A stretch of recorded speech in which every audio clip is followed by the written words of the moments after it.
La ville a proposé 8 panneaux d'affichage dans lesquels on pouvait mettre des affiches. Et quand j'ai su ça, j'ai immédiatement demandé si je pouvais faire des peintures à la place. Je les ai faites en pensant à la fois à l'idée d'avoir des lueurs qui arrêtent le regard dans la ville, qui retiennent l'attention, et en même temps avec l'idée de couleurs qui se fondent aussi dans l'environnement. Quand j'ai commencé à réfléchir à la promenade, j'étais assez sensible à ce lieu, en fait, au chemin de halage sur les bords de la Rance, parce que ma grand-mère vivait à Dinan. Il y avait aussi la nécessité qu'il y ait des œuvres qui restent. C'est-à-dire que la Criée et les ateliers du Plessis-Madoc voulaient également que des œuvres restent visibles pendant l'été et qu'il puisse y avoir une version off, disons, de la promenade. Donc c'est une peinture qui à la fois s'inspire des couleurs qui sont déjà présentes, des couleurs des fleurs, des couleurs de la végétation, et puis qui tente en même temps de produire une sorte de lumière de la même manière que quand le soleil vient sur un espace, ça crée comme ça des zones plus lumineuses que d'autres.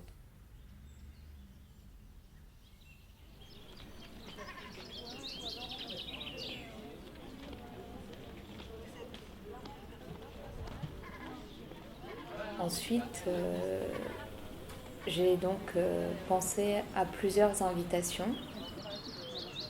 Lina Schlagetter qui est danseuse, qui est interprète, mais qui est aussi performeuse.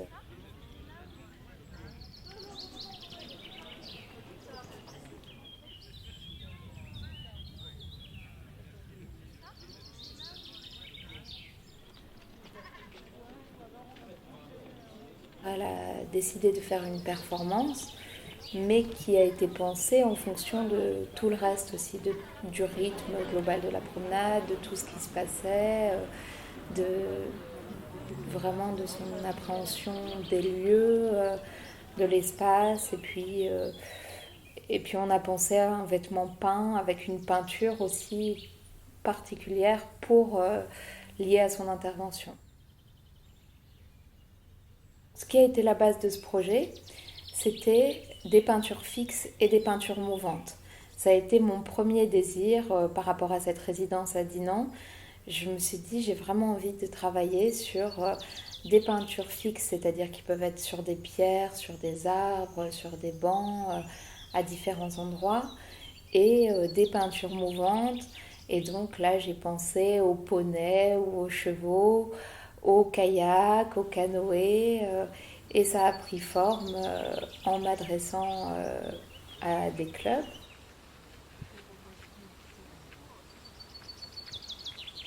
Inviter des gens, c'est une manière d'enrichir ma pratique. En fait, il y a des choses que j'aime énormément, comme la danse, et que je ne suis pas capable de faire parce que je ne suis pas chorégraphe, je ne suis pas danseuse, je ne suis pas même performeuse, mais la dimension performative m'intéresse énormément. Et donc je pense qu'il y a des choses que je ne peux pas faire seule, mais par contre, avec d'autres personnes qui ont des capacités que je n'ai pas et avec qui j'ai des affinités ou à un moment donné, il y a un univers qui peut se créer parce qu'il y a des intérêts communs qui se rejoignent, ça rend des choses possibles qui ne seraient pas du tout possibles seules. Et c'est vraiment ça qui m'intéresse dans les collaborations. Alors, j'ai pensé à inviter Amélie Lucagari, qui est écrivaine. J'ai pensé à elle parce que c'est quelqu'un qui était plasticienne au départ, puis qui s'est mise à écrire. Et aussi le fait qu'elle avait écrit parfois sur des lieux dans lesquels elle n'était jamais allée en fait. Mais c'était juste d'après ce qu'elle imaginait à partir parfois d'un mot, quoi, parfois juste à partir du nom d'un lieu. Je savais qu'elle était en résidence en Nouvelle-Zélande au moment où j'étais en résidence à Dinan. Et je me suis dit, tiens, ça pourrait être intéressant qu'elle écrive quelque chose sans avoir vu Dinan, juste à partir de ce qu'elle peut imaginer de loin. Et puis elle a aussi pensé à une chanson qu'elle a fait chanter par une chorale, la chorale de Léon.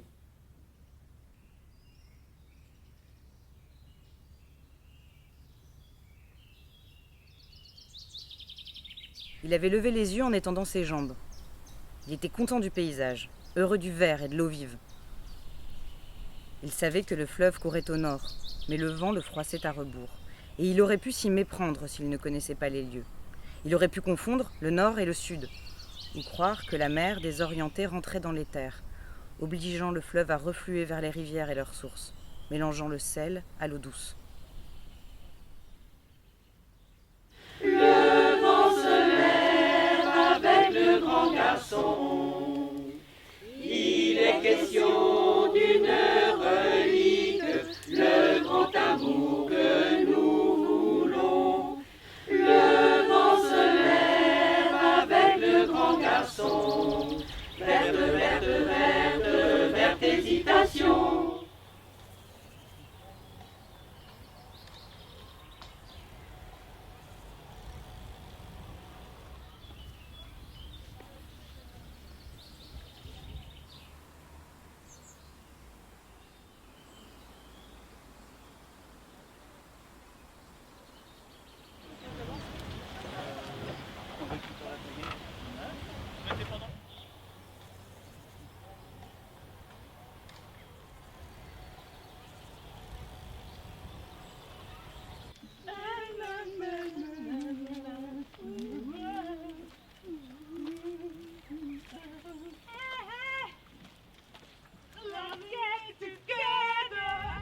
Ça va.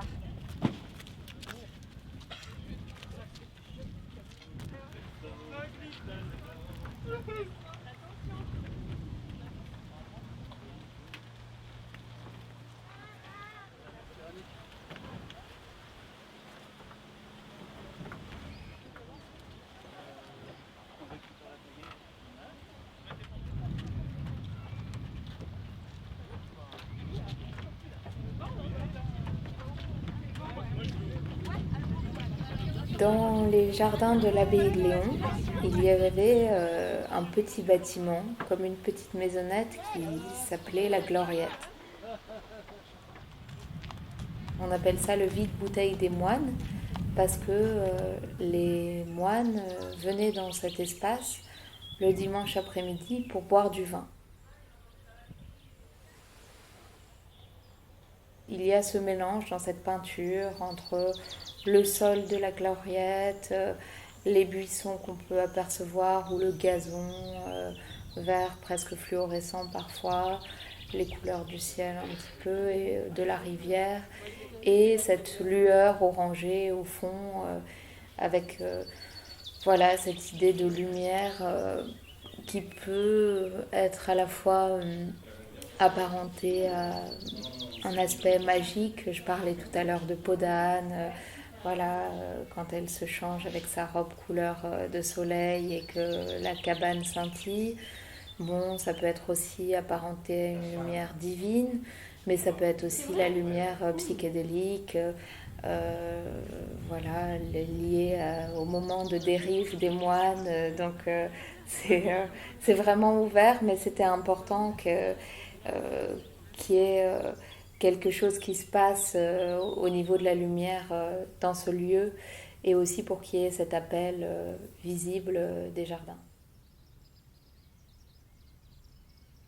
C'est Étienne Leroy qui est un artiste qui vit sur la côte de Granit Rose, sur une île accessible seulement à marée basse.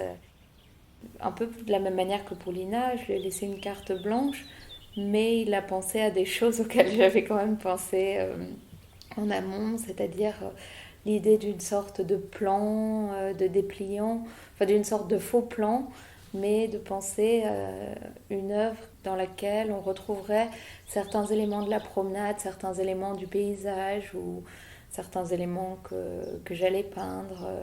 Et il l'a appelé Promenade à colorier.